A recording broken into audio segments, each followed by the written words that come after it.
Nous saluons tous dans les noms précieux de notre Seigneur Jésus-Christ. Tunamsalimia wote mjina la damani la Bwana Yesu Kristo. Nous continuons avec notre sujet Tukunaendelea na kishina mahubiri yetu intitulé le sacerdoce. ile tunaita ukoani. Et aujourd'hui nous voyons les processus de changement de sacerdoce. Na leo tukunaona vile kubadilika kunafanyika ukoani.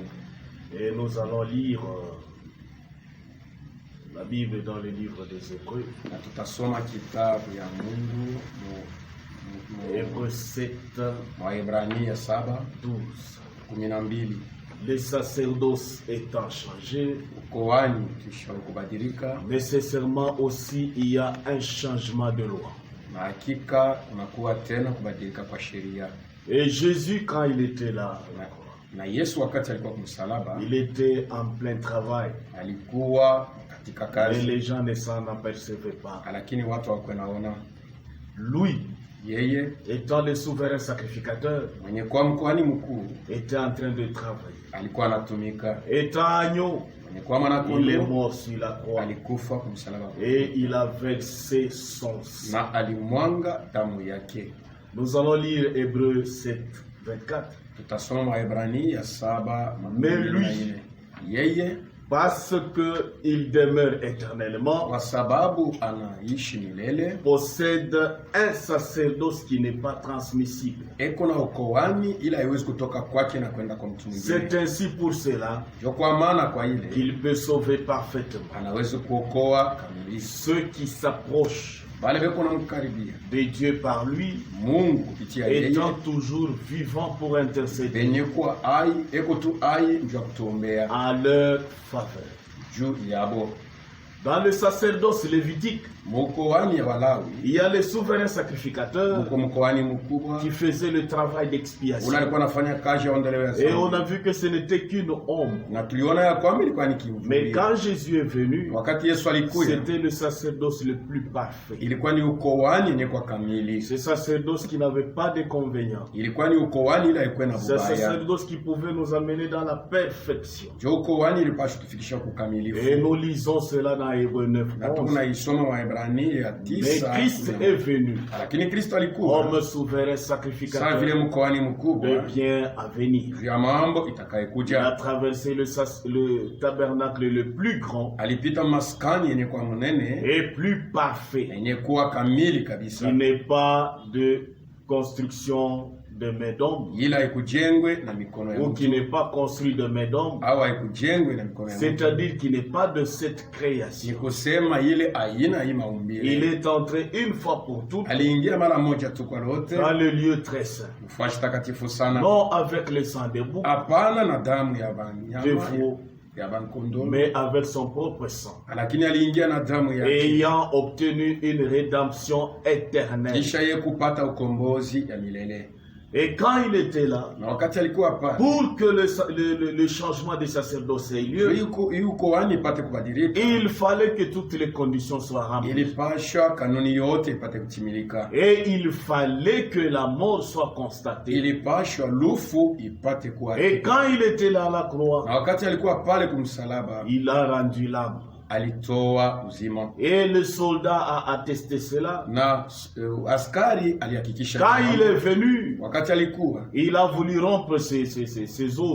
alipenda kuvunja mifupa Et il s'est yake, rendu compte qu'il était déjà mort. aliona ya kwamba amekwisha Il kufa. fallait que la preuve soit donnée Ilipashwa kukuwa qu'il a hakikisho rendu l'âme. ya kwamba anakufa. Pour les autres qui n'étaient pas encore morts, Bale bote balikuwa bayakufa bado, on a rompu leurs jambes. balivunja miguu Mais yao. pour lui, comme il était déjà mort, Lakini juu yake sababu alikuwa mwenye et on n'a kufa pas rompu ses jambes. abakuvunja. Quand nous lisons dans Hébreux Wakati tunasoma Waebrania 9:16, 9, il est dit que pour que le testament entre banasema en juu ya vigueur, kusema testament ipate kuwa na il bei, fallait que la mort du testateur soit constatée. ilipasha ule aliandika testament apate Et kufa. Jésus nous a laissé un seul testament. Na Yesu alituachia tu agano Il n'y en a moja, pas deux, aina mbili, mais ce testament-là lakini ile testament a deux alliances. iko na magano Il y a mbili. la première alliance Huku agano ya kwanza sous le sang des animaux, yenye kwa chini ya damu et ya il y a wanyama, la deuxième na alliance huku agano ya plus pili parfaite yenye kwa kamili sous son sang, chini ya damu sous le yake, sang chini d'Emmanuel. ya damu ya Et cela Emmanuel, constitue un seul na testament. ile inakuwa naonesha testament Parce moja qu'il tu, est mort une seule kwa sababu fois. alikufa tu mara Nous moja. lisons Hébreux 9, 16. Tunasoma Waebrania Car 9:16, là où il y a un testament, kwa sababu fuashi yenye kwa il est testament nécessaire que la mort du testateur soit constatée. inakuwa tena mzuri lufu ya ule aliandika testament ipate kuwa Un testament en effet, na testament pa hii mambo mais valable qu'en cas de mort, iko tu na bei ni wakati mtu mwenye puisqu'il n'a anakufa, aucune force kwa sababu haina na nguvu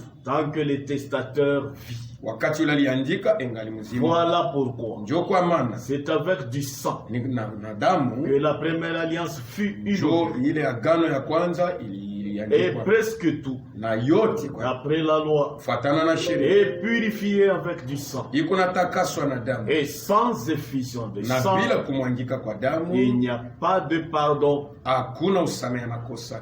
Il fallait qu'il meure Ilipashwa et kufu que sa mort soit na constatée. lufu yake ipate Disons kuandika. dans 9:28. Tuko naisoma mu De 9:27. même Christ, Vile vile qui Kristo s'est offert une seule fois ule alijitoa mara moja pour tu porter les péchés de juu ya plusieurs, kubeba zambi ya watu wengi, apparaîtra sans péché ataonekana bila une zambi seconde fois mara ingine tena à ceux qui kwa l'attendent wale bote banakuwa na mongojea pour leur salut. juu ya wokovu yabo.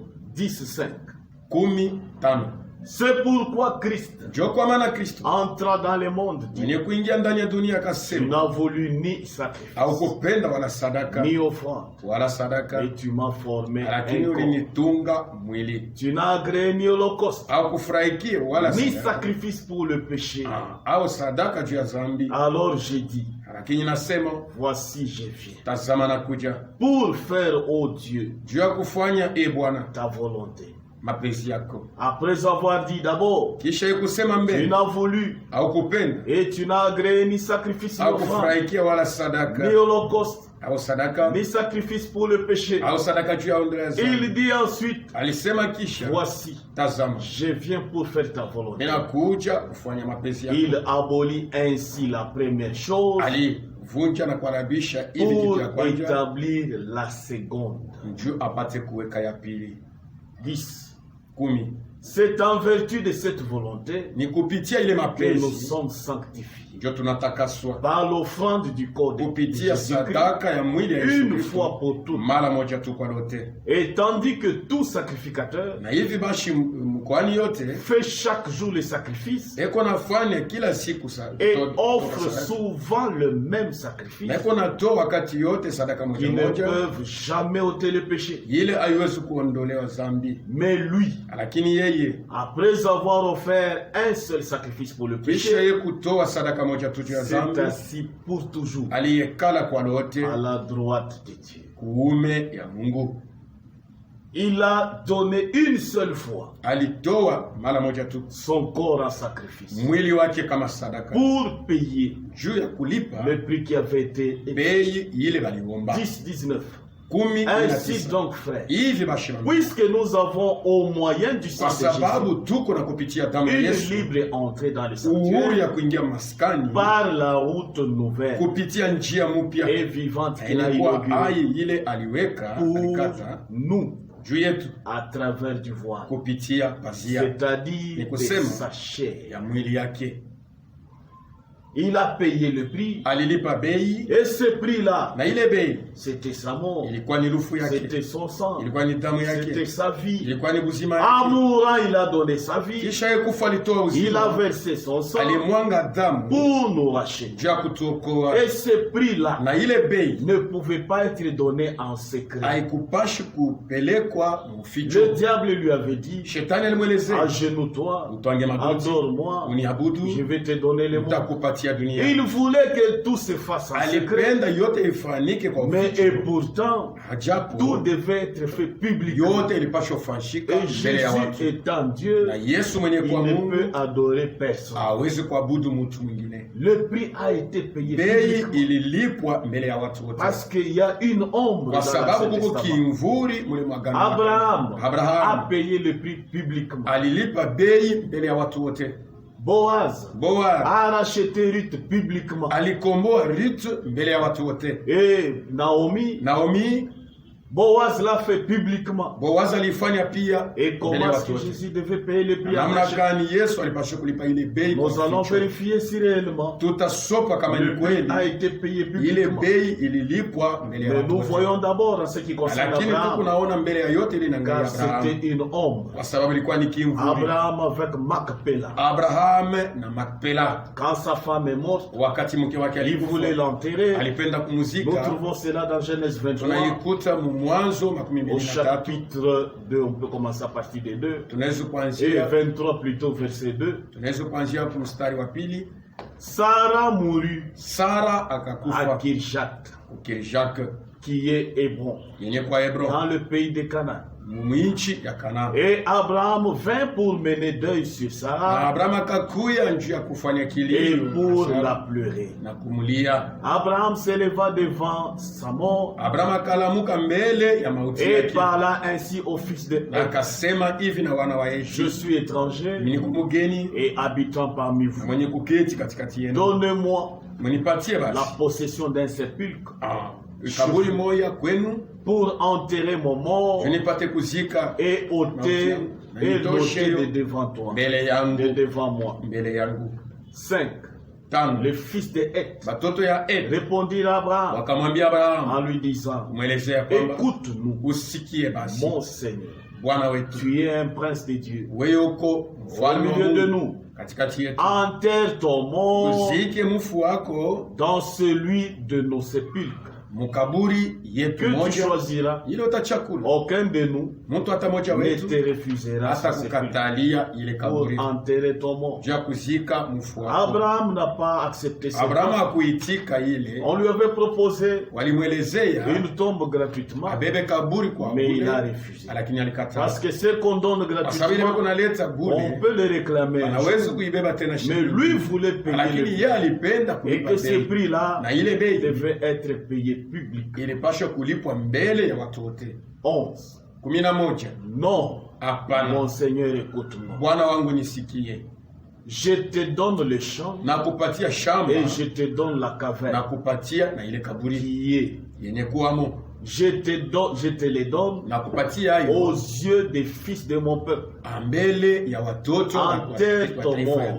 Ushike mfu Abraham wako. se prosterna devant Abrahamu le peuple akainama du pays mbele ya taifa et il ya parla nchi, ainsi na akasema à hivi Ephron kwa Efron, en présence du peuple du pays. mbele ya taifa ya nchi, Écoute-moi, je te prie. unisikie na kusikia, Je donne le prix du champ. niko nalipa bei ya shamba, Accepte-le de moi. uniitikie hiyo kumikono Et j'y enterrerai le mort. na ntazika mfu wako. Et Ephron répondit à Efron Abraham akajibu en Abrahamu disant, na kusema, mon Seigneur, Bwana wangu, écoute-moi. unisikie basi, Une terre de 400 cycles d'argent. udongo yenye kwa ya 400 Qu'est-ce que siècles, c'est là entre moi et ile ni toi? kitu kani katikati yangu na wewe? Et Abraham comprit. Abrahamu akaelewa, Abraham pesa Abrahamu akabeba à Ephron l'argent qu'il avait dit makuta ile alisema en présence des fils de mbele ya Heth. watoto wa Eti, 400 cycles d'argent kwa 400 siècles ayant ya fedha. cours chez les marchands. Ile balileta kwa Le champ d'Ephron à Macpéla mashamba ya Efron Macpela, vis-à-vis de Mamré, mbele uso na uso ya le Mamre, champ, la mashamba caverne qui y est, ile kaburi ilikuwa et tous les arbres qui sont dans le miti champ, yote yenye kwa et mshamba dans toutes les limites aux alentours, na mipaka yote yenye kuizunguka, devint ainsi la propriété d'Abraham ikakuwa basi mali ya Abrahamu aux yeux des fils de Heth mbele ya watoto wa Eti, et de tous ceux qui étaient là. na bale bote balikuwa pale. Donc Macpéla Ni kusema est Makpela devenu une propriété privée ilikuwa mali ya pour Abrahamu, Abraham. ya Abrahamu. Il a payé le prix public, Alilipa bei mbele ya watu pas wote, en secret. ana muficho. Et aussi Boaz, Na Boazi pia quand il voulait racheter Naomi, wakati alipenda kukomboa Naomi, il a fait cela publiquement. aliifanya mbele ya watu wote, Cela ne pouvait pas être ila fait ikupashwa fanika en privé. muficho. Pourquoi? Parce qu'il doit y avoir des témoins. inapasha kukwe Parce que bashuda. si on conclut un marché en privé, Kama banasema kitu je peux renier cela. nawezi Ou kuikatala, l'un de nous malin qu'il est, au mmoja wetu il mwenye kwa peut mwerevu renier ce anaweza contrat. kukatala Mais hivi. s'il y a des Na témoins, kama kuko ils bashuda, devront prouver cela plus tard anapasha kuhakikisha ile que nous kisha avons été là. ya kwamba tulikuwa pale. Réellement, le prix a Kweli été kweli bei payé. ililipwa. Et quand Ruth Na wakati Ruth était là, alikuwa pale, Boaz était là, Boaz alikuwa en train de pale. racheter yeko na Naomi. kombo wa Naomi, Le prix a été fait bei publiquement. ilifanyika mbele ya watu wote. Nous voyons Ruth Tunaona Ruth 4 à partir de 3. tunaanzia, Puis il dit à celui qui avait le droit kisha de akaambia rachat, ule alikuwa na halali ya ukombozi, Naomi revenu du pays Naomi mwenye kurudia mwinchi de Moab, ya Moab, a vendu la pièce de terre aliuzisha kipande ya udongo yake, qui appartenait à notre frère ile ilikuwa Elimelech. ya ndugu yetu Elimelek. 6. Sita, Celui qui avait le droit de ule rachat, alikuwa na halali ya je ukombozi, ne puis pas akajibu, racheter pour moi. siwezi kukomboa juu Nous yangu. sommes en train de sauter. Tuko naenda na kuruka 9. 9. Alors Boaz dit aux anciens Hivi basi Boaz akasema et na à wazee tout le peuple, na taifa yote, vous êtes témoins aujourd'hui mwe bote mnakuwa mashuhuda que yangu j'ai acquis de la main de Naomi kusema ya kwamba napokea tout ce kutoka qui mikono ya Naomi. appartenait à Elimelech. Yote vilikuwa vya Elimelek. Donc le peuple était là, Ni kusema taifa les lilikuwa pale, anciens étaient là. wazee walikuwa pale, 4-11. ine Tout kumi na le moja. peuple qui était à la Taifa porte yote ilikuwa pale kumlango, et les anciens disent, na wazee bote wakasema nous en sommes témoins. shi bote tuko bashuda. Donc les témoins étaient là. Ni kusema bashuda walikuwa pale, Quand on a racheté, wakati balikomboa les témoins étaient là. washuda walikuwa Quand pale, Abraham a donné le prix pour wakati Abraham Macpéla, alilipa benjo ya les témoins Makpela, étaient là. bashuda walikuwa Et pale. voilà même Jésus Na a dit, tazama Yesu alisema, comme le serpent a été élevé dans les sawa jardins, vile nyoka aliinushwa mle le mjangwa, Fils de l'homme aussi mwana sera. wa mtu atainua pia. Et cela c'est dans Nombre Na ile 21. tuko naisoma Mhesabu 21. Mais nous voyons ce que Jésus a dit. Lakini tunaona kile Yesu Il alisema, devait être élevé alipasha publiquement. kuinuliwa Tout le monde mbele ya devait watu wote, savoir na mtu yote que alipasha le prix a kujua été payé ya kwamba bei ililipwa publiquement. mbele ya watu Les wote. témoins devaient être là. Washuda walipashwa kwa Et pale, pour nous l'attester na jusqu'au njia ya jour, kutuhakikishia mpaka na nous lisons leo cela dans Jean tuko naisoma mu Yohane 11-13. 11:13. Personne n'est monté au ciel, Hakuna mtu alipanda si ce n'est celui qui est descendu du ciel, isipokuwa tu ule alishuka toka le mbingu, Fils de l'homme, mwana wa mtu qui est dans le ciel. mwenye kwa kumbingu. Et comme Moïse éleva Na le sawa serpent vile Musa aliinua dans nyoka le désert, mjangwa, il faut de même inapashwa que le Fils de l'homme soit mwana élevé, wa mtu apate kuinuliwa, afin que quiconque hivi ule utatakaye croit en lui mwamini ait la vie éternelle. akuwe na uzima wa milele.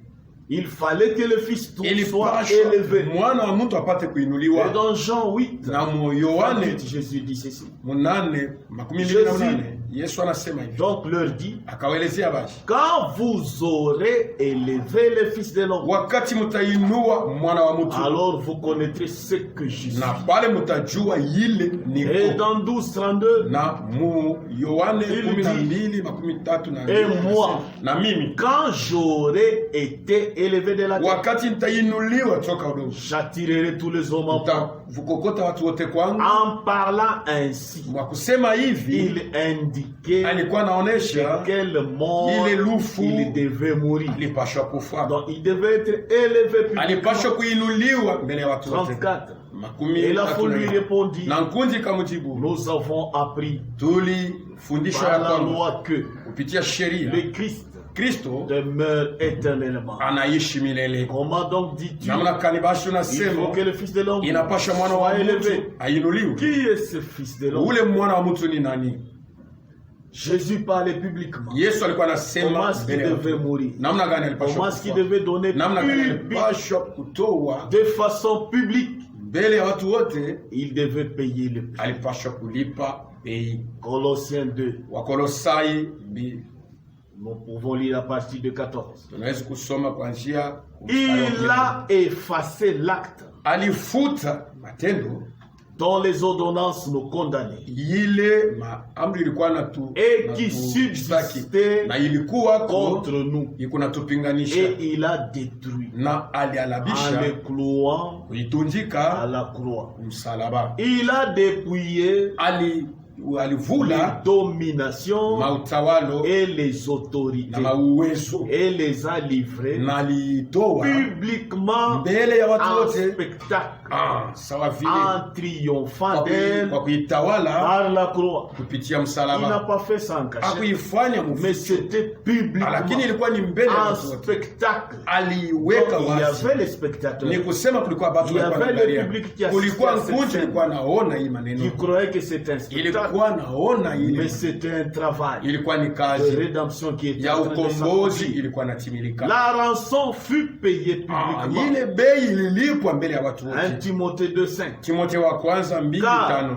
Kwa sababu Il y a un seul Dieu kuko tu Mungu moja et aussi un seul na médiateur kunakuwa tena wa kupatanisha entre watu Dieu et moja les hommes, katikati ya watu na Mungu, Jésus-Christ homme, Yesu Kristo mtu. qui s'est donné lui-même Ule alijitoa peke yake en rançon sawa pour tous. vile mshahara njoo ya watu wote. C'est là Ile les témoignages njoo ushuda rendus ile en son propre temps. ililetewa mwakati Donc yake. ceux-là qui étaient là Bale wote ont walikuwa rendu ces témoignages. walishuhudia Parce ile. qu'il est mort, Kwa sababu alikufa. il a donné réellement Alitoa le prix kweli kweli, alilipa pour bei. nous qui étions esclaves du Shie péché. tulikuwa batumwa ba zambi. Lisons un peu Tuisome mbele Marc 10, Marko 10 45. 45. Car le Fils de l'homme Kwa sababu mwana wa mtu est venu, alikuja non pour être servi, anajua apate mais kumtumikia, pour servir njoo apate kutumikia et donner sa na vie kutoa buzima comme bwake la rançon de sawa vile plusieurs. mshahara juu ya kuomba watu wengi.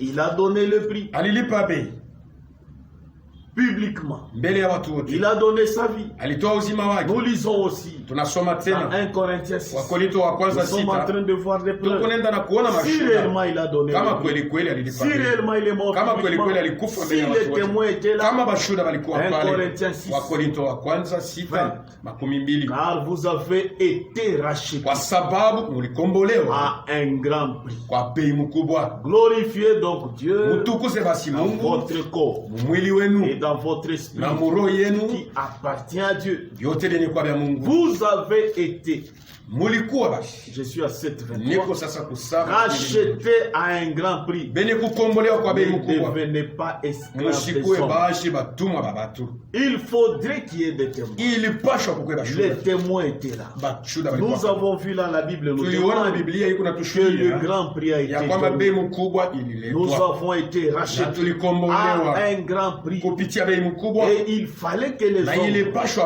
il batu, fallait que la nature, ilipashwa hii il fallait que les maumbile, témoins soient là. ilipashwa bashuda bakwe Nous pale, voyons qu'il y a eu na réellement tuliona des ya témoins. kwamba kulikuwa bashuda kweli Le kweli. grand prix a été donné. Bei mkubwa C'était ililipwa. un grand événement Ilikuwa ni mambo où munene, les témoins devaient être. ile bashuda Ça balipashwa ne kwa pouvait pale, pas se faire en secret. haikupasha kufashika muficho. Matthieu 27. Matayo 27 Nous voyons le premier témoin, tunaona mshuda wa kwanza c'est le voile du temple. ilikuwa ni Le pazia ya temple, hekalu. le voile s'est déchiré Pazia pour ilipasuka prouver juu ya que le kuhakikishia prix a été ya kwamba bei payé, ililipwa, pour prouver juu ya que kuhakikishia quelque chose a ya kwamba eu lieu, kitu fulani pour kilitimilika, prouver juu ya que le kuhakikisha sacerdoce ya kwamba changeait. ukoani ilibadilika. Amen.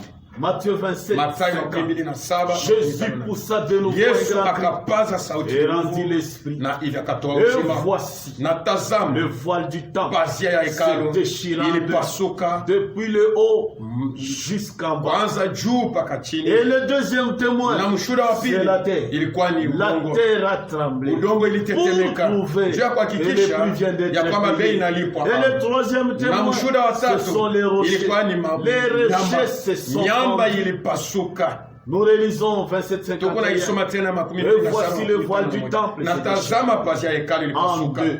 mara Depuis mbili le haut jusqu'en kuanzia bas, juu mpaka la chini, terre tremble. udongo Le ikatetemeka, rocher se fend. miamba Et le ikapasuka. troisième Na témoin, mshuhuda wa le tatu témoin suivant ou le quatrième, ule wa les yeye sépulcres se sont ouverts. kaburi ikafunguka, makaburi 52. Makumi Les sépulcres tano na mbili. s'ouvrirent Makaburi et ikafunguka. plusieurs corps de saints na mili ya qui batakatifu était mingi, mort, ile ilikuwa ressuscité. ikafufuka. Tout cela a Na ile témoigné yote ilikuwa que le inashuhudia prix venait ya d'être kwamba payé. bei ililipwa. Et étant sortis de Na cette mwenye kutoka makaburi après la résurrection de Jésus, kisha ufufuko ils entrèrent bakaingia dans la ville sainte mumuji takatifu et apparut na à wakaonekana un grand nombre de mbele ya kunzi personnes. ya watu mingi Et 54, na 54 les centeniers, ule shefu wa et ceux qui bantu étaient avec na lui, wale walikuwa pamoja pour naye garder Jésus. juu ya kuchunga Yesu, Ayant vu le kisha tremblement de kuona terre, vile udongo et ceux qui ilitetemeka venaient d'arriver, na wale walikuwa furent wanakuja saisis d'une grande frayeur bakashikwa na boka et dit na kusema assurément hakika cet homme huyu mtu était fils de Dieu. alikuwa mwana wa Mungu. Ils ont témoigné. Alishuhudia 55.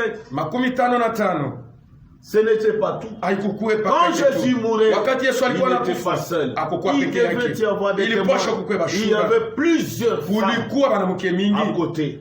kule ngambo. 55. Makumi Il tano y na tano. avait là Kulikuwa pale plusieurs femmes wanamke qui mingi regardaient de loin, walikuwa wanaangalia kwa qui mbali. avaient accompagné Jésus Wale walisindikiza Yesu depuis la Galilée kutoka pour le Galilea servir. njoo kumtumikia. 56. 56. Parmi ces femmes, Munkunji abale était banamuke Marie de Magdala. Marie de wa Magdala. Parmi kwamo. ces femmes, Munkunji il abale y avait banamuke Marie, la mère mulikuwa de Jean. Marie mama Parmi, ya Yakobo. parmi tous ces gens-là, Munkunji abale il y batu avait Joseph. mulikuwa Joseph. Il y avait la mère des fils des Zébédée. Mulikuwa mama wa watoto wa Zebede. Les témoins étaient là. Bashuda balikuwa Et ce pale. n'est pas suffisant. Na haitoshe. Ce n'est pas fini. Haikweneye. Nous lisons Luc Tunaweza 23. kusoma tena Luka 26. 12:3. Donc si toi tu n'y es, Kama wewe le unakataa, soleil va témoigner. jua itashuhudia. Parce qu'il y a eu Kwa l'obscurité. sababu ile siku giza Si toi ilikuwa tu n'y hapo. es, Kama la unakataa, terre rendra udongo témoignage. Les itashuhudia. rochers diront, Miamba itasema, nous étions là. Shia tulikuwa pale. 23, 26. 23. Comme il l'a mené, Sawa vile alikuwa ils anampeleka. prirent un certain Simon Wakabeba de mtu Cyrène, mmoja Simon wa qui Sireni. revenait des champs Ule alikuwa anatoka et le mashamba chargeait de la na croix wakamuweka pour qu'il msalaba apporte juu apate kuibeba derrière Jésus. nyuma ya Yesu. 27. Il 27. était suivi Alikuwa anafuatwa d'une grande na multitude de gens, kunji munene ya du watu peuple ya et taifa des femmes na qui banamuke se frappaient la wale poitrine walikuwa yuko napika et se kifua lamentaient sur lui. na kulia. Jésus se tourna vers Yesu elle, akageuka kuangalia na kusema, fille de Jérusalem, banamuke wa ne Yerusalemu, pleurez pas sur moi, musilie juu mais yangu, pleurez sur vous lakini mulie juu et yenu sur vos na enfants. juu ya watoto wenu. Lorsqu'ils furent arrivés, Wakati on lui wakafika appelait fashile Christ. wanaita Ils le crucifièrent là, wakamutundika pale ainsi que les deux na malfaiteurs. bale batomboshi bawili 35. makumi Le tatu peuple na tano. s'est tenu là Taifa ilikuwa et pale regardez. ilikuwa naangalia, Les magistrats se moquaient watuani walikuwa nacheka de Jésus. walikuwa nachekelea 36. Yesu. Makumi Les tatu na soldats sita. aussi se moquaient. Waskari walikuwa namchekelea pia. 44. Makumi Il ine na tatu. était déjà environ 6 heures. La sixième heure. Ilikuwa ni saa ya sita Et il eut des ténèbres na giza ikakuwako sur toute la terre pa udongo mzima jusqu'à la 9e heure. mpaka na saa ya tisa Le soleil s'obscurcit. jua ikafinikwa Le giza voile du temple se na déchira. pazia ya hekalu Dans le ikapasuka katikati. 47.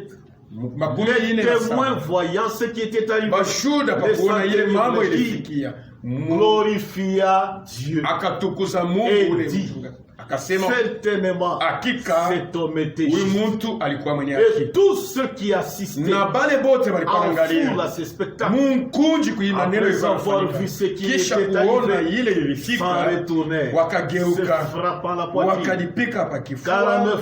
Makumi ine Tous na ceux bote de la connaissance de Jésus bale balijua Yesu et les femmes na banamuke qui l'avaient accompagné bale balimusindikiza depuis la Galilée kuanzia ku se Galilaya, tenaient dans l'éloignement. walikuwa wako nasimama Et mbali regardez ce qui na s'est walikuwa wako passé. naangalia ile kunafanyika. Les témoins étaient là. Washuhuda walikuwa Il y pale, avait les femmes, kulikuwa il y avait wanamuke, les centeniers, kulikuwa il y avait les shefu wa magistrats, kulikuwa magistrat, il y avait le soleil qui a kulikuwa jua témoigné ilishuhudia en s'obscurcissant. inafunikwa. Le soleil jua a refusé d'éclairer Il et katala s'est kuangaza obscurci. na ilikuwa giza Et le voile s'est déchiré. na pazia ilipasuka, Les rochers se sont fendus. miamba La terre ilipasuka, a bougé. udongo La terre a ilitetemeka, tremblé. udongo Tout ilitetemeka. sera pourquoi? Ile yote juu ya nini? Pour prouver Juu ya que kuhakikisha réellement ya kwamba kweli le kweli prix a été bei versé. ililipwa, Le prix a été donné bei publiquement. ililipwa mbele ya watu Donc wote, cette condition-là na hii kanuni a été remplie. ilitimilika. Il fallait que le prix soit donné Ilipashwa bei ilipwe publiquement. mbele ya watu Même wote. si si toi tu nie hata kama unakatala que leo Jésus n'est pas ya mort, kwamba Yesu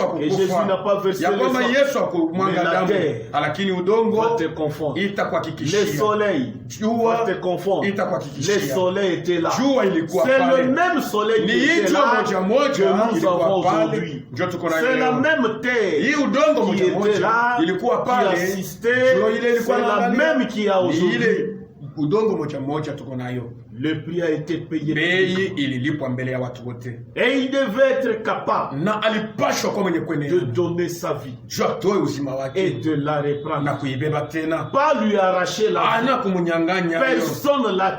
Hakuna mtu Il s'est alimuua, donné lui-même. alijipeleka ye peke, Il a donné sa vie lui-même. alilipa, Et alitoa il uzima wake, devait être capable. na alipashwa kuwa na de uwezo reprendre sa ya vie. kubeba tena ile uzima. Qui est celui-là Ni nani qui ule est capable iko na aujourd'hui uwezo de leo donner sa vie ya kutoa uzima et de wake la reprendre? na kuibeba tena? Tous ceux-là qui étaient Ule morts yote alikufa ne sont plus. abana, Mais lui, na il yeye était mort, alikufa mais il vit na eko au mzima siècle kwa des siècles. milele na milele. Ils ont un peu marqué Tuisome kwa Marko tena à mnane partir de 30. kuanzia kumstari wa Je suis 13.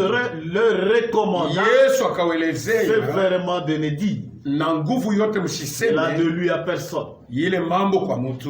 Alors il commença leur Na apprendre pale akaanza qu'il kubafundisha fallait que le Fils de l'homme ilipashwa mwana wa mtu souffrit atesweke beaucoup, mingi, qu'il fut rejeté par les hivi anciens, bamukatale kuko par wazee, les principaux kuko sacrificateurs washefu wa et wakohani par les scribes, na kuko waandishi, qu'il fut mis à mort hivi bamuue, et qu'il ressuscita hivi afufuke 3 jours après. masiku tatu kisha. Jean 2, Yohane 2:19. 19. Jésus leur répondit. Yesu akawelezea, Il était en train de montrer alikuwa yuko naonesha comment est-ce qu'il allait mourir namna kani alipasha kufa, et comment est-ce qu'il allait namna revenir kani à la vie. alipasha kurudia Jésus tena. leur répondit. Yesu akawajibu, Détruisez cet homme mubomoe bashieka et en 3 jours na masiku tatu je le relèverai. taijengulula. Moi, Mimi je le relèverai. taijengulula. Le juif dit, Wayuda il a wakamwelezea fallu 46 ans ilipashwa miaka pour 100 bâtir cet homme. juu ya kujenga Et toi, na wewe en 3 ans, en 3 jours, tu vas le relever. utaijenga. Mais il parlait du temps. Lakini alikuwa anasema juu ya De hekalo son corps. yenye kwa mwili wake. 10. 10:10 Yohane. Le voleur Wizi ne vient que pour dérober, mwisho kuna kuya tunju ya kubomola, égorger et détruire. kuua na kupomona. Moi, Mimi je suis venu nakuja afin que hivi basi les brebis aient la vie makondolo wakuwe na uzima et qu'elles soient dans l'abondance. na uzima ya mingi. Je suis Niko le bon berger. mchungaji mwema, Et le bon berger na mchungaji mwema donne sa vie eko natoa maisha pour ses yake brebis. juu ya kondolo On zake. n'arrache pas la vie du bon berger. Abanyanganyake Lui-même donne la vie. ye peke eko natoa Il uzima, donne sa propre eko vie. natoa uzima wake peke. 17. 17 Le Père même, Baba nanipenda parce que je donne kwa ma sababu vie, niko natoa uzima wangu afin de la hivi reprendre. nipate kuibeba Je la tena, donne naitoa et je la na reprends. kisha nitaibeba. Personne ne me Hakuna muntu donne. ananinyang'anya uzima, Moi, je la donne de mimi moi-même. niko natoa peke J'ai yangu. le pouvoir Niko na uwezo de la donner. ya kutoa uzima Et j'ai le na niko na pouvoir uwezo de la ya kuibeba reprendre. tena. Personne ne l'a. Hakuna muntu Il s'est donné lui-même alijitoa peke yake en rançon. sawa vile mshahara. Matthieu 27, Mathayo 62. 27:62. Le lendemain, Kesho yake qui était le jour après la préparation, ile ilikuwa siku kisha les matayarisho, principaux sacrificateurs, washefu wa koani, les pharisiens, wafarisayo allèrent ensemble wakaenda pamoja auprès de Pilate karibu na Pilato et dit, na kumwelezea, Seigneur, Bwana, nous nous souvenons tunakumbuka que cet imposteur a dit, na huyu mtumba alisema quand il vivait encore, wakati alikuwa mzima, après 3 jours, kisha masiku tatu j'ai mimi ressuscité. nitafufuka. Donc il savait tout ce que Walijua Jésus kwamba disait. Yesu Oh, alisema donne donc useme basi que les sépulcres soient gardés hivi kaburi kweli kufungwa jusqu'au 3e jour, mpaka siku ya tatu, afin que ses disciples hivi banafunzi ne yake viennent pas bashikuye dérober les corps kuiba mwili wake et dire au na peuple kusema kwa qu'il est taifa ressuscité de mort. anafufuka toka wafu. Cette dernière imposture, Hii mambo ya bongo ya c'est mwisho pire que la première. itakuwa mbaya sana, sawa vile ya kupita ya kwanza. Apocalypse 1, Ufunuo 1:17 17. Quand je le vis, Wakati nilimuona, j'ai tombé à ses pieds. nilianguka kumiguu yake Il sambufu, posa sur moi akaweka yulu yangu sa main droite en disant, mkono wake wa ume na kusema, ne crains pas. usiongope, Je suis le premier, niko wa kwanja, le dernier niko tena wa mwisho, et le vivant. mwenye kuwa ai. J'étais mort Nilikuwa et mufu, voici, na tazama je suis vivant. niko ai Au siècle kwa des siècles, milele na je milele. tiens les clés de la mort Niko mikono yangu na et fungulo ya du rufu séjour des na morts. ya fwashi ya bafu. Il était mort, Alikufa voilà il vit. na tazama iko mzima Des siècles pour les siècles. juu ya milele na milele. Jean 2, 22. Yohane 2:22. C'est pourquoi, Njo kwa maana lorsqu'il fut ressuscité, wakati alifufuka toka ses wafu, disciples se souvinrent wanafunzi wake wakakumbuka qu'il leur kwamba avait dit cela. aliwelezeaka ile maneno Et ils crurent à l'écriture na wakaaminia ile et à la andiko parole que na Jésus neno avait dit. ile Yesu alisemaka. Il s'est donné lui-même. Alijitoa ye pekee, Il a donné sa vie lui-même. alitoa uzima wake ye Et pekee il a repris encore. na aliibeba tena. Qui est celui-là Ni nani qui ule pouvait faire ça? alikuwa na uwezo ya Qui kufanya est hivyo? celui-là Ni nani qui ule pouvait être capable alikuwa na uwezo de donner sa ya vie kutoa uzima et wake de la reprendre? na kuibeba Tous tena? ceux-là qui sont morts, Bale bote nous balikufa, demandons à Dieu de les tuko ressusciter. naambia Mungu apate Tous kuwafufulia. les prophètes que nous connaissons Banabii bote bale tunayua sont dans la tombe. beko makaburi, Et il n'y a personne qui soit vivant hakuna aujourd'hui. mtu mwenye kwa hai leo, Tous sont de l'autre côté. bote beko ngambo ingine, Mais Jésus seul. lakini Yesu Il pekee vit. eko Et mzima. il a dit, Na alisema là où deux ou trois sont réunis à mon ile nom, fashi bawili wala Je tatu beko suis jina langu, mimi au niko milieu d'eux. katikati yao, Il vit encore. eko mzima tena. Il fallait que la mort soit constatée. Ilipashwa hii lufu ikuwe yenye On kuhakikishwa. l'a dit précédemment. Tuliisema On lit mbele, encore quelques écritures sur tunaweza cela. kusoma ko tena maneno La mengine. mort devait être constatée. Lufu ilipashwa kwa yenye kuhakikishwa. Hébreu qu'on a lu 9, Waebrania 16. 9:16. Car là où il y a un Kwa testament, sababu fashi yenye kwa il est testament nécessaire iko ya lazima que la tena. mort du testateur Lufu ya ule aliandika soit testament constatée. ikuwe hakika. Jean 19, 32. Yohane 19. Les soldats vinrent donc Waskari wakakuja basi et ils rompirent les jambes na wakavunja au mifupa premier, ya wa kwanza puis à l'autre na mwingine, qui avait été crucifié avec lui. wale walitunjika naye pamoja. S'étant approché de Jésus, Kisha kukaribia Yesu, le voyant déjà mort, wakaona kwamba ils amekwisha ne lui kufa, rompirent pas les jambes. hawakuvunja kamwe mikulu yake. 35.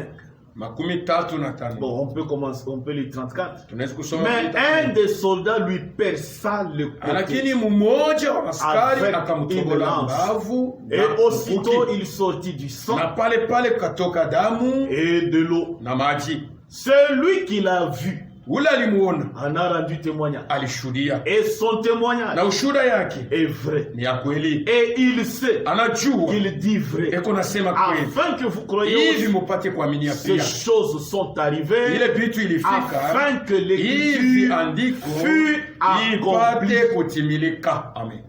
Les témoins étaient là. Washuhuda walikuwa pale. Donc la mort a été constatée Lufu publiquement. ilikuwa hakika mbele Il ya n'est watu. pas mort Akukufa en privé, muficho, en cachette, muficho, mais publiquement. lakini mbele ya Et watu wote. comme le travail de rédemption a pris Sawa fin, vile kazi ya ukombozi le ilifanyika, rachat a eu. ukombozi Que ilifanyika. signifie racheter? Kukombolewa ni kusema Racheter nini? signifie Kukombolewa ni kusema ramener à sa place originale. ni kurudisha mtu mwali yake ya Comme kwanza. toutes les conditions Sawa vile kanuni yote exigées ilikuwa naomba par Dieu Mungu étaient remplies. ilitimilika. Nous avons vu ces conditions. Tuliona ile makanuni moja Comme nyingine. toutes les conditions. Sawa vile étaient remplies. kanuni yote Les ilitimilika. conditions légales. Makanuni yote ya sheria Et la rédemption devait être na totale. ukombozi ilipashwa Il kuwa ya fallait yote, accomplir, ilipashwa kutimiza remplir kutimiza toutes les conditions. makanuni Et yote. comme toutes les Na conditions sawa vile étaient remplies, makanuni yote alors ilitimilika, le rachat na était pale possible. pale basi ukombozi iliwezekana. Le rachat qui signifie Ukombozi yenye kusema ramener à sa kurudishwa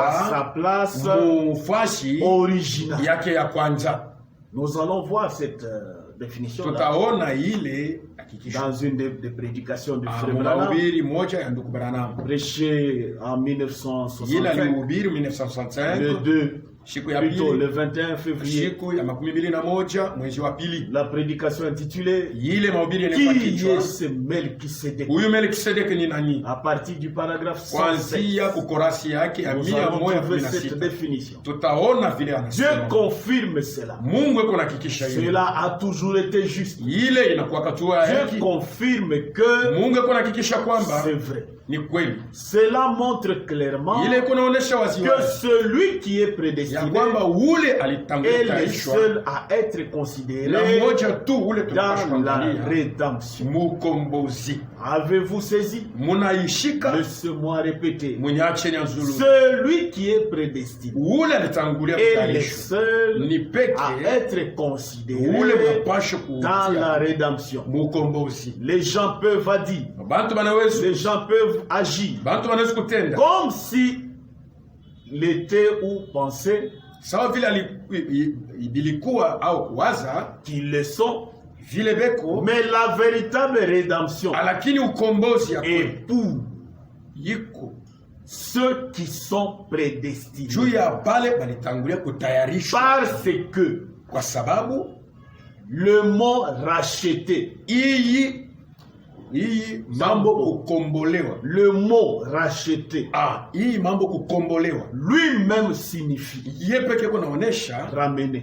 kurudishwa, Est-ce juste? na ni haki. Racheter, Kombolewa c'est racheter ni kukombolewa, quoi que ce soit. hata inakuwa C'est le ramener ni à kurudisha sa place originale. nafasi yake ya kwanza. Donc, Ni kusema seuls peke les prédestinés bale balitayarishwa kuima sont ramenés. banarudishwa, Parce que les autres kwa sababu ne wengine venaient pas de là. abakutokee kule. Amen. La rédemption Ukombozi ne concerne que les enfants de Dieu. yiko ako tunju ya batoto ya Parce que Mungu seuls bo peke yao vont être ramenés. batarudishwa, mwalimu Les ya autres kwanza. ne seront pas ramenés. Wengine batarudishwa. Nous lisons encore dans une autre prédication Tunasoma tena mu mahubiri ingine prêchée en ile 1964, alihubiri le 1964 29 juin. masiku 29 mwezi wa sita. Le Dieu puissant dévoilé. Mungu wa uwezo mwenye À kufunula, partir du paragraphe 48, kuanzia kukorasi yake ya 48 je lis ce qui suit. niko nasoma ile inafuata. Il n'a jamais changé sa nature. Basi abadilishaka hali yake, Parce que Hébreux 13:8, kwa sababu Waebrania 13:8 qu'il est le kunasema même. eko sawa sawa hier, jana, aujourd'hui leo et éternel. na milele. Dieu Mungu s'est fait chair alijifanya kuwa Mungu afin de mourir hivi akufwe pour nous racheter jua du péché. tukombole kutoka C'est dhambi. pourquoi il Dieu kwa s'est maana transformé alibadilishwa lui-même ye peke et yake, s'est fait homme, anajifanya kuwa mtu ramené à la place originale. juu ya kurudisha kufashi ya kwanza. Paragraphe 54. Korasi ya 55 Ainsi Dieu, hivi au Mungu commencement, kumwanzo était la vie. alikuwa uzima, Celui qui est éternel, ule kwa milele en lui ndani yake se trouvaient des attributs. mulikuwa makazi, Et ces attributs na ile makazi sont devenus des paroles. inakuwa ni neno, Et la parole na ile neno est devenue chair. inakuwa mwili. Jésus Yesu était le rédempteur. alikuwa mkombozi, Et ramener signifie na kurudisha ni kusema, ramener. kurudisha ni S'il kusema faut ramener une chose, kama tunapaswa kurudisha c'est kitu, qu'elle devait d'abord na kusema se ilipashwa trouver mbele, quelque part ile kitu ikuwe fashi avant fulani qu'on l'y ramène. mbele ya kuirudisha ile fashi ya kwanza. Ainsi, vous voyez, Hivi muko naona basi tous bote ne pourront pas les voir. abatamuonaka, Parce que tous kwa sababu wote n'étaient pas dans la pensée de Dieu. abakukuwaka au mawazo ya commencement. Mungu kumwanzo. Ramener, Kurudisha c'est ramener à la place originale. ni kurudisha pafashi ya Alors kwanza. tous ceux-là qui étaient rachetables Bale bote balikuwako banastahili l'ont babakombole cru, bila kuamini, l'ont cru, balimwamini parce qu'ils étaient les pensées de Dieu. kwa sababu balikuwa mawazo Ces ya Mungu. attributs du commencement Makazi yake ya ont mwanzo été faits chair ilikuwa mwili et rachetables na iliweza et kukombolewa ont été ramenés na à Dieu, balirudishwa kwa Mungu. à tous ceux Kwa bale bote qui l'ont reçu. balimupokea, Il a donné le pouvoir aliwapatia de uwezo devenir ya kukuwa enfants de Dieu. batoto ya Mungu. Pourquoi? Juu ya nini? Parce qu'ils ils étaient rachetés. Kwa sababu balikuwa bakukombolewa tangu mwanzo. Ils faisaient partie de l'expression. Balikuwa tena kipande ya kuonekana kwake. Amen. Amen. Avant d'être ramenés, mbele ya kurudishwa, il fallait que toutes les conditions ilipashwa kanuni yote soient remplies. Ipate kutimilika. C'est-à-dire racheter, ni kusema kukombola, ramener ni kurudisha à la place originale, pafashi ya mwanzo, là où on était avant. Fashi ulikuwa mbele. Et ce travail-là na ile kazi a eu lieu au Calvaire. Ilifanyika ku Kalvari. Ah, il a donné le prix. Wakati alitoa il a rempli toutes les conditions. Wakati alitimiza makanuni. Et le rachat na ile ukombozi ilitimilika. Et à la croix, na kumsalaba, un grand travail était kazi munene ilitimilika. Nous étions en train de passer tulikuwa tukunapita de la loi tunatoka kusheria vers la grâce. Tunaenda kunema. Toutes les conditions étaient makanuni yote comme toutes les conditions étaient remplies. Sawa vile makanuni yote ilitimilika, nous passions tulikuwa natoka de la loi à la grâce. Tunaenda kunema. Ils ont un peu remis. Tusome wa Roma 6:14. Car le péché kwa sababu n'auront point de pouvoir. Haitakuwa tena na uwezo yule. Puisque vous êtes kwa sababu mko non sous la loi, hana tena chini ya sheria, mais sous la grâce. Lakini chini ya neema. Quoique hata hivi pécherions-nous donc? Tufanye bashi zambi tena. Il dit quoi donc?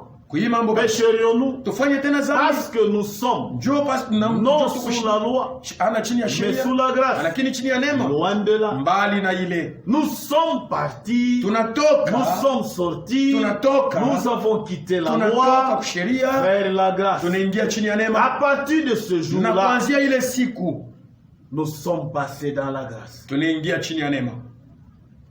Lisons un peu Romains 7. Et étant sous la loi, sous la grâce, est-ce que nous pouvons vivre en Europe? Non. Romains 7. Mais maintenant, nous avons été dégagés de la loi.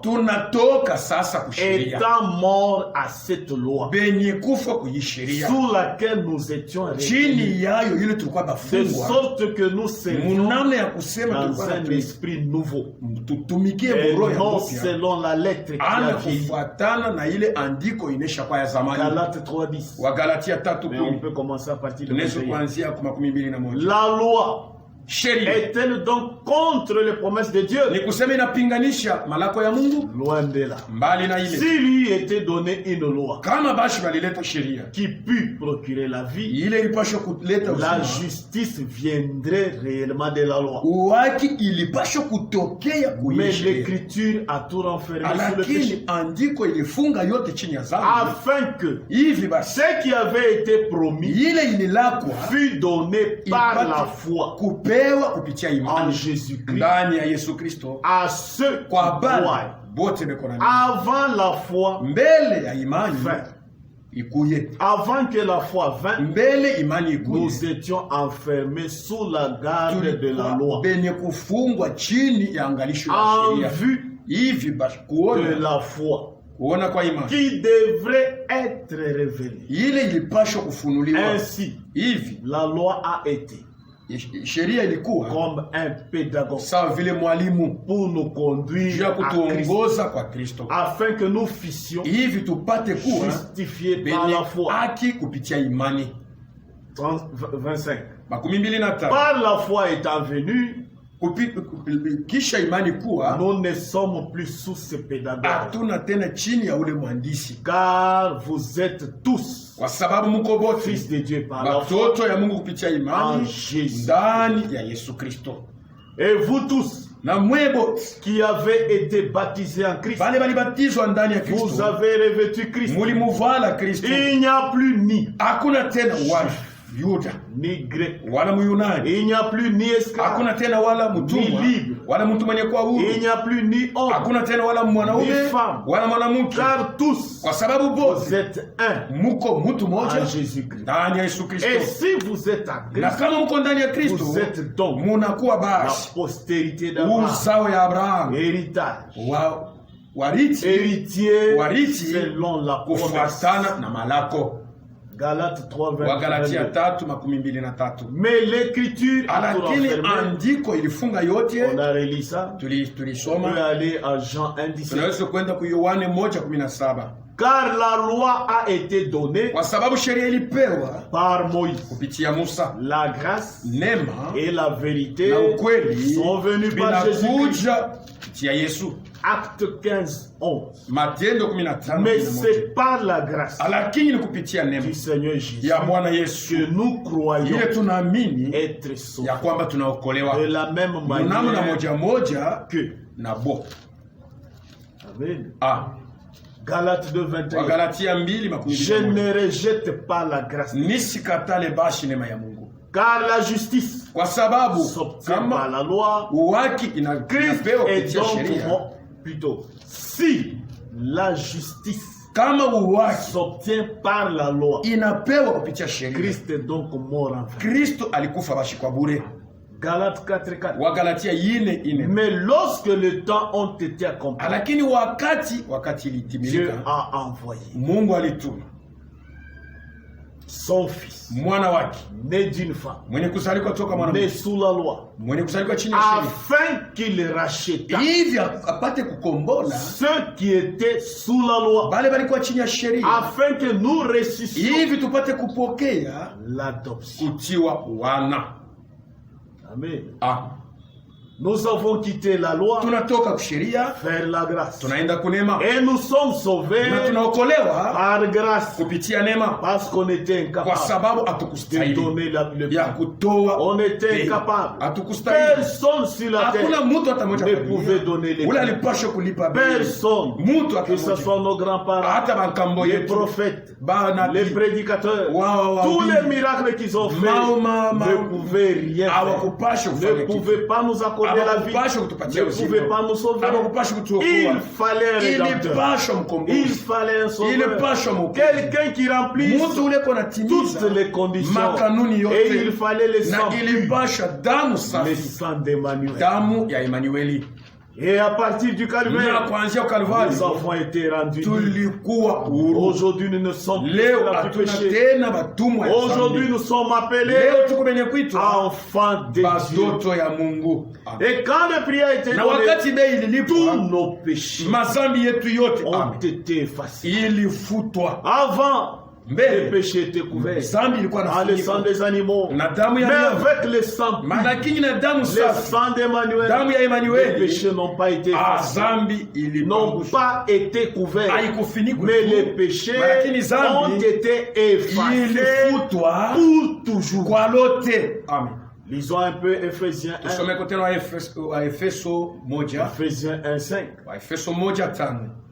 Nous ayant prédestinés dans son amour à être ses enfants d'adoption par Jésus-Christ, selon les bons plaisirs de sa volonté, et à la louange de la gloire de sa grâce, qui nous a accordé en son bien-aimé. En lui, nous avons la rédemption par son sang, la rémission des péchés. En lui, nous avons la rédemption par son sang, la rémission des péchés selon la richesse de sa grâce. Colossiens 2:14.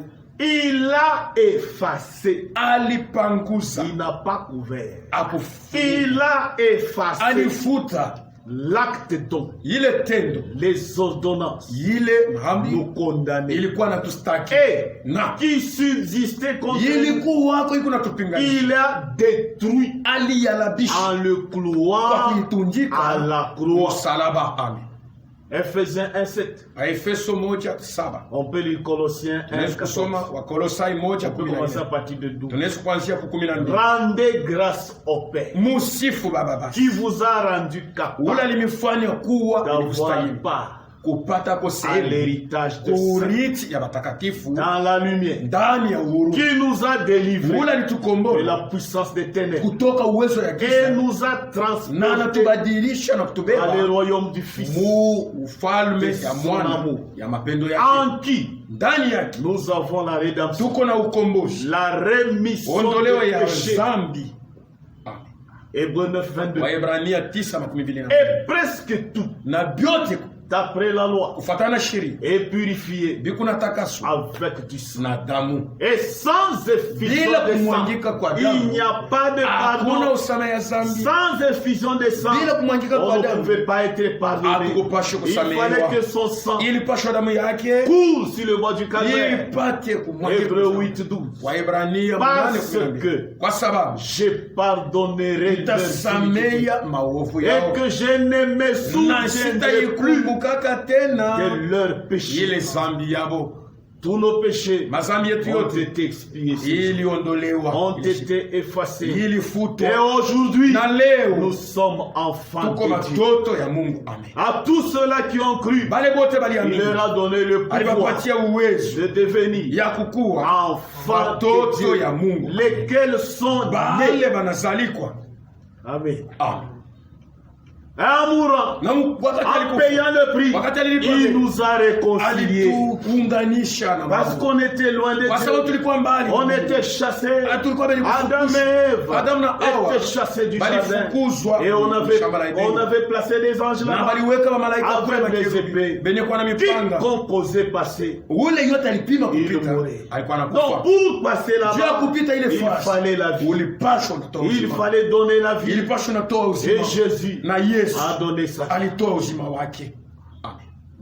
La réconciliation Upatanisho a eu lieu. ilifanyika. Est-ce qu'il nous a réellement Ni réconciliés? kweli kweli alitukusanisha Oui. na Mungu kweli. Aujourd'hui, Leo nous sommes avec Dieu. tuko na Mungu. Aujourd'hui, nous sommes en communion Leo avec tuko lui. mupatanisho na Aujourd'hui, Mungu. nous parlons avec lui. Leo tuko nasema na Aujourd'hui, Mungu. il parle avec nous Leo tunasema na comme sisi. un père Sawa vile baba parle à ses eko enfants. nasema na watoto yake. Lisons un peu Romains Tuisome 5. kote na Warumi 5:8. Mais Dieu Lakini Mungu prouve son amour eko nahakikisha mapendo yake envers nous kwetu. en ce que Munamna ya kusema, lorsque nous étions encore wakati des tulikuwa pécheurs, tungali batenda zambi, Christ est mort. Kristo pour nous. alikufa juu yetu. À plus forte raison, Sasa mara ngapi tena maintenant hapa que sasa nous sommes justifiés tunakuwa beni kuhesabiwa par haki son sang, kupitia damu yake, serons-nous sauvés par lui tutaokolewa tena de kwake la colère? kwa kashilani, Car si, kwa sababu kama lorsque nous étions wakati ennemis, tulikuwa maadui nous zake avons été réconciliés tulipatanishwa naye avec Dieu na Mungu par la mort kupitia lufu de son Fils. ya mwana wake. À plus forte raison, Mara ngapi étant réconciliés, benye kupatanishwa serons-nous naye sauvés tutakuwa tena benye kuokolewa par sa vie. kupitia uzima Et wake. non seulement Na cela, ana paka ile mais encore, na mara ingine nous nous tena glorifions à Dieu tukunajitukuza ndani ya par ya notre Mungu Seigneur kupitia Bwana wetu Jésus-Christ, Yesu Kristo, par qui kupitia yeye maintenant hapa sasa nous avons obtenu tulipokea la réconciliation. upatanisho. C'est pourquoi, Ndio kwa maana comme un seul homme, sawa vile kupitia comme mtu par mmoja, un seul sawa vile homme, kupitia mtu le mmoja péché est entré zambi dans le monde. iliingia mdunia, Et par le na péché, kupitia zambi la mort. lufu. Qu'ainsi, Hivi basi la mort lufu s'est étendue inasambazwa sur tous les kwa hommes, watu bote, parce que tous kwa sababu bote ont péché. balitenda zambi, Car jusqu'à la loi, kwa sababu mpaka le kusheria péché était dans les mondes. zambi ilikuwa mdunia. Or, le péché Japo zambi n'est pas imputé hawawezi quand il n'y kuihukumu a point de loi. kama hakuna sheria. 15. 15. Mais Lakini il n'en est pas du don gratuit, hakuna tena ile zawadi ya bule, comme de l'offense, sawa vile unatendea mtu vibaya, car kwa sababu si par l'offense kama kupitia matendo d'un mabaya seul, ya mtu mmoja, il en est beaucoup qui sont morts. kuko bamingi balikufiamo. À plus forte raison, Mara ngapi la grâce de Dieu neema ya Mungu et les dons de la na grâce zawadi ya neema ya Mungu venant d'un yenye seul homme kutokea kwa mtu mmoja Jésus-Christ, Yesu Kristo ont-ils été ilikuwa abondamment ya mingi répandus sur yenye plusieurs. kumwanga pa batu bamingi. Et Hivi il n'en est pas aina du don comme ce qui juu est ya arrivé zawadi sawa ile ilifika par un seul homme. kupitia mtu Qui a mmoja péché. ule alitenda zambi, Car c'est après une seule kwa offense sababu nikisha que le kutenda jugement makosa est moja devenu ndio condamnation. hukumu inakuwa sasa. Tandis que Kwa hiyo le don gratuit zawadi ya Mungu devient justification inakuwa kuhesabia haki après plusieurs kisha offenses. matendo mabaya Si mengi. par l'offense Kama kupitia tendo d'un baya seul, ya mtu mmoja la mort a régné lufu inatawala par lui seul. kupitia yeye peke, Après Après forte raison, à plus forte raison, ceux qui reçoivent l'abondance de la grâce et du don de la justice régneront-ils dans la vie par Jésus-Christ, lui seul. Nous avons obtenu la réconciliation. 2 Corinthiens 5. On peut commencer à partir de 17. En mourant, il nous a réconciliés. Je lis. Si quelqu'un est en Christ, il est une nouvelle créature. Les choses anciennes sont passées. Voici, toutes choses sont devenues nouvelles. Et tout cela vient de Dieu, qui a fait quoi?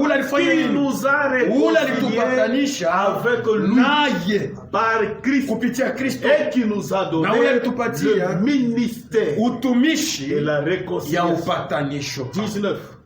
Car Dieu était en Christ, réconciliant le monde avec lui, en n'imputant point aux hommes leur offense. Et il a mis en nous la parole de réconciliation. Comme il nous a réconciliés, le prix a été payé, il nous a ramenés. Et qu'est-ce qu'il y a eu? Il a inauguré une voie, une route nouvelle. La route qui était fermée a été ouverte. Maintenant nous pouvons imaginer. La route qui était fermée, elle a été fermée où? Genèse 3, 22.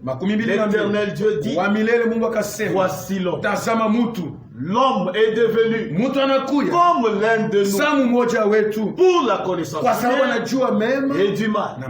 Empêchons-le maintenant d'avancer sa main, de prendre l'arbre de vie et d'en manger et de vivre éternellement.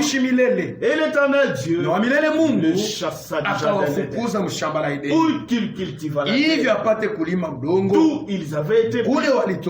C'est ainsi qu'il chassa Adam et mit à l'orient du jardin les chérubins qui agitent une épée flamboyante pour regarder les chemins de l'arbre de vie. Ils ont été chassés et la route était fermée. Mais qui pouvait passer? Pour passer, il fallait mourir. Pour passer, il fallait y laisser sa vie. Jésus s'est porté garant. Moi, je passerai. Moi, je vais donner ma vie et je vais la reprendre. En passant, il nous a réconciliés avec Dieu. En passant, il a inauguré une Hébreux 10, 19. Ainsi donc frère, puisque nous avons au moyen du sang de Jésus une libre entrée dans le sanctuaire. Par quoi? Par la route nouvelle et vivante qu'il a inaugurée pour nous au travers du voile, c'est-à-dire de sa chair. Amen. Amen. Et comme il nous a ramenés, il a tout payé, toutes les conditions, le sang fut versé, le prix a été payé publiquement. Le salut est devenu possible. Amen. Et là on devenait libre. Le salut est devenu possible. Et jusqu'aujourd'hui, celui qui croit en lui, il a le droit d'avoir la vie. Il est sauvé. Tout celui qui croit de tout son cœur, il va recevoir la vie. Pourquoi? Le prix a été payé. Pas aujourd'hui, mais depuis ces jours-là. Les témoins nous le disent.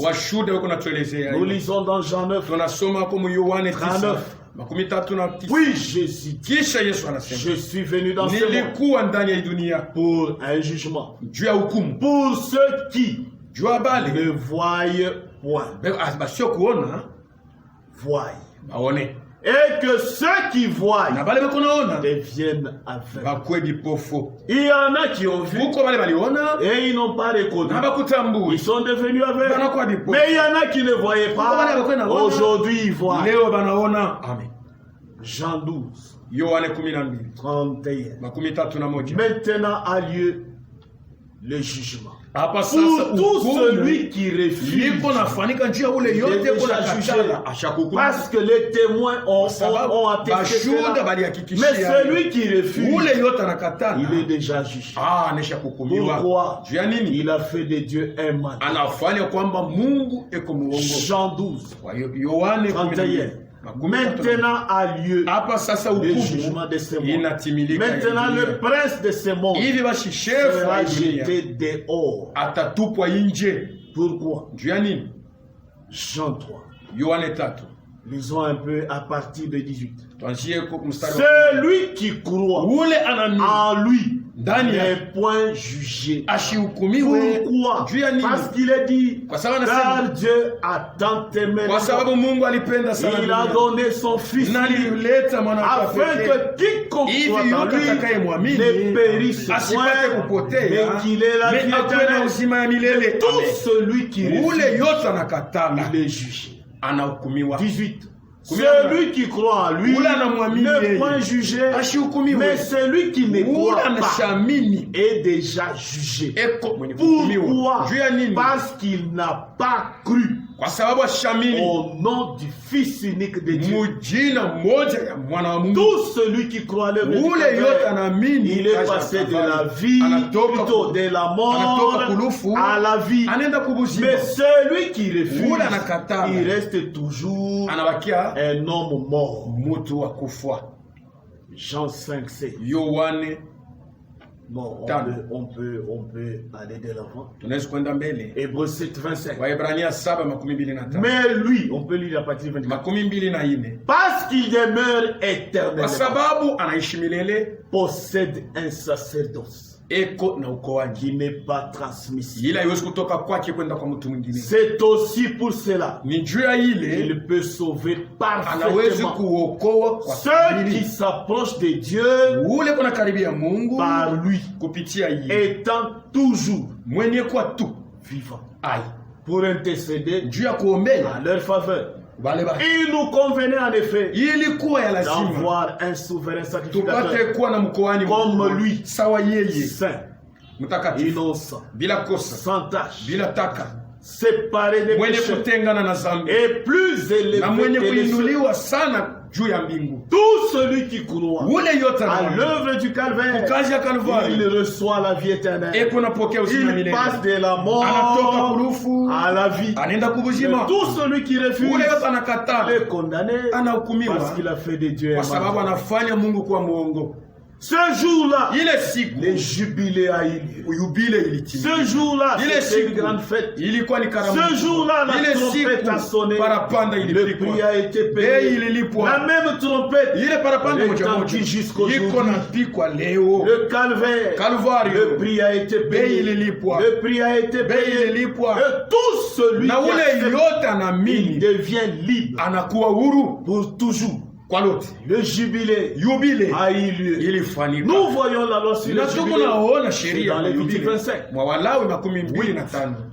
Tu compteras 7 sabbats d'année, 7 fois cette année.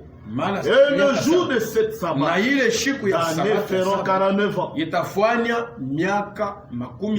10e jour, 7e mois, tu feras retentir le son éclatant de la trompette. Le jour des expiations, vous sonnerez de la trompette dans tout le pays. Et vous sanctifierez la 50e année. Vous publierez la liberté dans le pays pour tous ses habitants. Ce sera pour vous le jubilé. Chacun de vous retournera dans sa propriété. Chacun de vous retournera dans sa famille. La 50e année année mwaka wa makumi sera pour vous itakuwa juu yenu le jubilé. Yubile 12. Car c'est le jubilé. Ni yubile. Vous le regarderez comme une chose mutangalia sawa kitu takatifu. 13. Dans cette année de jubilé, chacun de vous retournera dans sa propriété. Quand le jubilé a sonné, Adam et Ève ont retrouvé leur héritier. Ils ont retrouvé ce qu'ils avaient perdu. Tout a été racheté pour eux. Et nous, qui étions devenus des esclaves, par Adam, par ce qu'Adam a fait, nous avons été rendus libre. Le jubilé a sonné. Aujourd'hui, nous sommes libres. Mais celui qui refuse, il reste esclave pour toujours. Parce que c'est libre. Juste croire de tout son cœur. Juste accepter qu'il est mort pour moi. Il a versé son sang pour moi. Il a payé le prix. Et je ne pouvais pas. Exode 21. Voici les lois que tu leur présentes. Si tu achètes un esclave il sortira 6 années, il servira 6 années, mais la 7e, il sortira libre, sans rien payer, sans la grâce. On quitte sans rien payer, parce qu'on n'était pas capable de payer. Et s'il est entré seul, il sortira seul. S'il avait une femme, sa femme sortira avec lui. 4. Si se soumettre, il lui a donné une femme et qu'il a eu des fils. La femme et ses enfants seront à son maître et il sortira seul. Mais si l'esclave, j'aime mon maître, ma femme et mes enfants, je ne peux pas sortir, alors son maître le conduira devant Dieu et le fera approcher de la porte ou du poteau et son maître lui percera l'oreille avec un poinçon et l'esclave sera pour toujours à son service. Pourquoi il a refusé de sortir? Tout celui qui refuse de sortir, il est jugé. La grâce n'est grâce que lorsqu'on l'accepte en tant que grâce. Mais si on refuse, on devient esclave pour toujours. Car il est dit dans Jean 3,14 et comme Moïse éleva le serpent dans le désert, il faut de même que le Fils de l'homme soit élevé. Afin que quiconque croit en lui et la vie éternelle. Car Dieu a tant aimé les mondes, il a donné son Fils unique, afin que quiconque croit en lui ne périsse point, mais qu'il ait la vie éternelle. Tout celui qui croit, il reçoit la vie. Il quitte de la mort, il passe de la mort vers la vie. Donc celui qui refuse, il est lui-même responsable. Parce que le salut lui a été étendu, la grâce lui a été étendue, mais de lui-même, il refuse. Étant racheté, nous sommes libres. Amen. Amen. Pour aujourd'hui, on n'arrête pas.